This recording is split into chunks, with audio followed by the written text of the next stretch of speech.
حضرت عبداللہ بن عمر رضی اللہ تعالی عنہما اس کے راوی ہیں، وہ بیان کرتے ہیں کہ نبی کریم صلی اللہ علیہ وسلم نے فرمایا کہ ایک عورت کو بلی کی وجہ سے عذاب جہنم ہو رہا تھا، یہ دیا گیا، اور اس کی وجہ یہ تھی کہ اس نے بلی کو باندھ کر رکھا حتیٰ کہ وہ بھوک سے مر گئی۔ تو جب وہ داخل کی گئی تو سرکار فرماتے ہیں کہ دوزخ کے فرشتے نے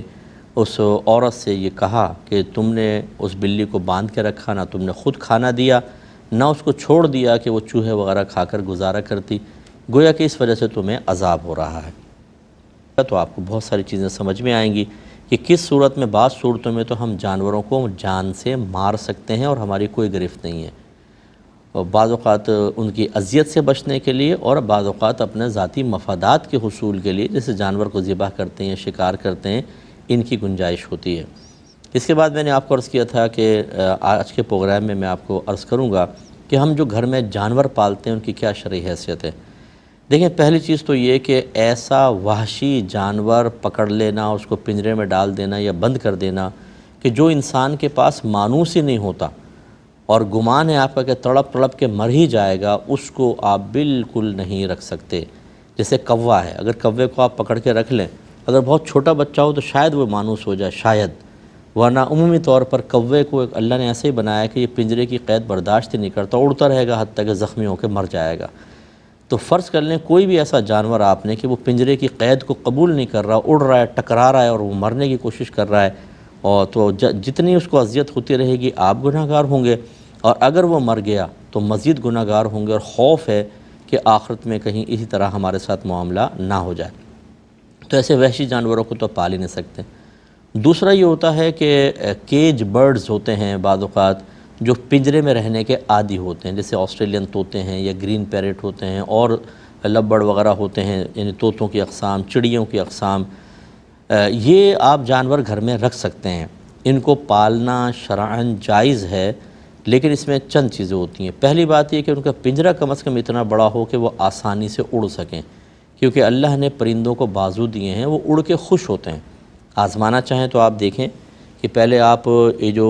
بجری طوطے وغیرہ ہوتے ہیں ان کو چھوٹے سے پنجرے میں رکھ دیں کہ اڑنے کی جگہ ہی نہیں ہے، یہ اداس سے بیٹھے ہوں گے اور بالکل بیچارے ایسے تھوڑا بہت وہ جالی میں چپکے گا پھر آ جائے گا، لیکن ان کو بڑی جگہ چاہیے، اور آپ تھوڑا بڑے پنجرے میں ڈال دیں، پھر ان کی شوخیاں دیکھیں آپ کے کیسے اڑتے ہیں، اتنے خوش ہو جاتے ہیں، اور ان کی چہچہاہٹ سے آپ ان کی قلبی خوشی کا اندازہ کر سکتے ہیں۔ تو اتنے چھوٹے پنجرے میں ڈال دینا، بعض لوگ کبوتر پالتے ہیں، ایسے موٹے موٹے کبوتر ہوں گے اتنا سا دڑبا کہ بیچارہ وہ کبوتر نر جو ہے وہ گٹروں کر کے گھوم ہی نہیں سکتا صحیح، کبھی دم ٹکراتی ہے کبھی یہ، اتنے سے پنجرے میں۔ یہ یاد رکھیں کہ یہ گناہ ہے، اتنا چھوٹا پنجرہ کہ جس میں بیچاروں کو صحیح طرح سکون سے وہ چل پھر نہ سکیں، تھوڑا بہت اڑ نہ سکیں، یہ غلط ہوتا ہے، اس طرح نہیں کریں۔ اب اگر آپ نے بڑے پنجرے کے اندر رکھا ہے اور جانور خوش ہے، اس کے لیے اسپیس آپ نے دیا ہے، اس کے بعد اگلی چیز ہوتی ہے اس کے دانہ پانی کا خیال رکھنا۔ رحمت کونین صلی اللہ علیہ وسلم ارشاد فرماتے ہیں کہ جب تم جانور کو پالو تو دن میں 70 بار اس کو دانہ پانی دکھاؤ۔ اچھا، 70 بار سے مراد گن کے 70 دفعہ نہیں ہے، بلکہ مراد یہ ہے کہ بکثرت دکھاؤ، یعنی وہ بھوکا نہ رہے، پیاسا نہ رہے۔ بعض لوگ ایسے ہوتے ہیں اس کی جو پانی کی پیالی خشک ہو چکی ہے بیچارہ، اور گرمی اتنی شدید، یاد ہی نہیں تھا جی ہمیں پانی ڈالنا، حتیٰ کہ وہ مر جاتے ہیں جانور، یا مسلسل بیچارے وہ ہانپ رہے ہیں، آپ آرام سے اے سی چلا کر بیٹھے ہوئے ہیں۔ جانور پالنے کا شوق ہے تو اس کا خیال کریں۔ دانہ ختم ہو گیا ہے، جانور صبح سے بھوکا بڑا ہوا ہے، آپ کو خیال ہی نہیں ہے کہ مجھے ڈالنا ہے اس کے اندر، تو یہ بھی گناہ ہے، یاد رکھیں۔ جتنے دیر وہ بھوک اور پیاس کی اذیت اور تکلیف برداشت کرے گا آپ کو گناہ ملے گا۔ اس لیے تو جانور نہ پالیں، اور پالیں تو اگر آپ نہ پالتے تو آپ تو بڑی ذمہ تھے۔ بعض جانور ایسے ہوتے ہیں جو اپنا خود پیٹ، جیسے کبوتر ہے، چھوڑ دیں آپ، خود پیٹ پال لے گا، اللہ تبارک و تعالیٰ پھر اس کو الہام فرمائے گا۔ جب آپ کسی کو کچھ نہیں ڈالتے تو یاد رکھیں رزق کی ذمہ داری تو اللہ تعالیٰ کی ہے۔ وَمَا مِن دَابَّةٍ فِي الْأَرْضِ إِلَّا عَلَى اللَّهِ رِزْقُهَا،